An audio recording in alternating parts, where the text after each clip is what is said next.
జనసేన 12వ ఆవిర్భావ దినోత్సవం అత్యంత ఘనంగా జరగబోతోంది.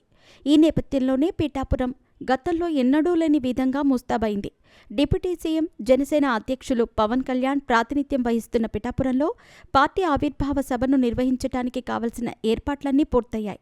అలాగే జయకేతనం సభకు కూడా పిఠాపురం వేదికగా మారబోతున్న సంగతి తెలిసిందే.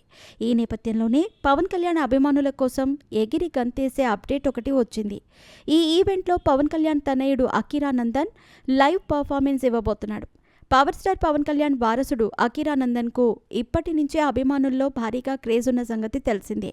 అతను సోషల్ మీడియాలో పెద్దగా కనిపించాడు. అలాగే అకీరాకు సంబంధించిన విషయాలు బయటకు వచ్చేది కూడా చాలా అరుదు. అయినప్పటికీ అకీరాకు స్టార్ హీరో రేంజ్లో ఫాలోయింగ్ ఉంది. ఇక ఇప్పటికే అకిరానందన్ కుంఫు, కరాటేతో పాటు మ్యూజిక్, డాన్స్లలో కూడా శిక్షణ తీసుకున్న సంగతి తెలిసిందే.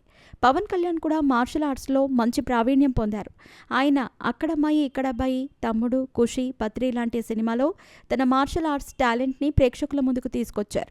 అయితే తాజాగా జరగబోతున్న జనసేన ఆవిర్భావ దినోత్సవం వేడుకల్లో అకిరానందన్ కూడా లైవ్ పర్ఫార్మెన్స్ ఇవ్వబోతున్నాడు. లైవ్ పర్ఫార్మెన్స్ అనగానే డాన్స్ లేదా సాంగ్స్ పాడటం లాంటివి ఏమైనా చేస్తాడేమో అనుకుంటున్నారేమో. అస్సలు కాదు. కలరిపట్టు అనే ఏషియంట్ ఇండియన్ మార్షల్ ఆర్ట్స్పై అకిరా ఈ లైవ్ పర్ఫార్మెన్స్ ఇవ్వబోతున్నట్టు తెలుస్తోంది. ఇదిలా ఉండగా అకిరానందన్ టాలీవుడ్ ఎంట్రీ గురించి మెగా అభిమానులు ఇప్పటికే ఆతృతగా ఎదురుచూస్తున్నారు. అయితే అకిరా పవన్ కళ్యాణ్ హీరోగా నటిస్తున్న ఓజీ మూవీతో సినిమాలోకి అడుగు పెట్టబోతున్న సంగతి తెలిసిందే.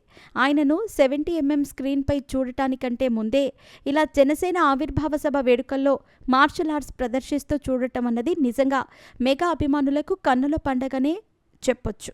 అంతేకాదు, ఈ ఈవెంట్లో ఎంతమంది ఉన్నా అకిరానే స్పెషల్ అట్రాక్షన్గా నిలుస్తాడు అనటంలో ఎలాంటి సందేహమూ లేదు. ఇక ఈ వేడుకకు వచ్చేవారికి అన్ని రకాల వసతులు ఏర్పాటు చేశారు. ప్రత్యేకంగా పార్కింగ్ స్థలాలు కేటాయించటమే కాకుండా మహిళలకు సపరేట్ గ్యాలరీలు, సౌకర్యాలు కల్పించినట్టు సమాచారం.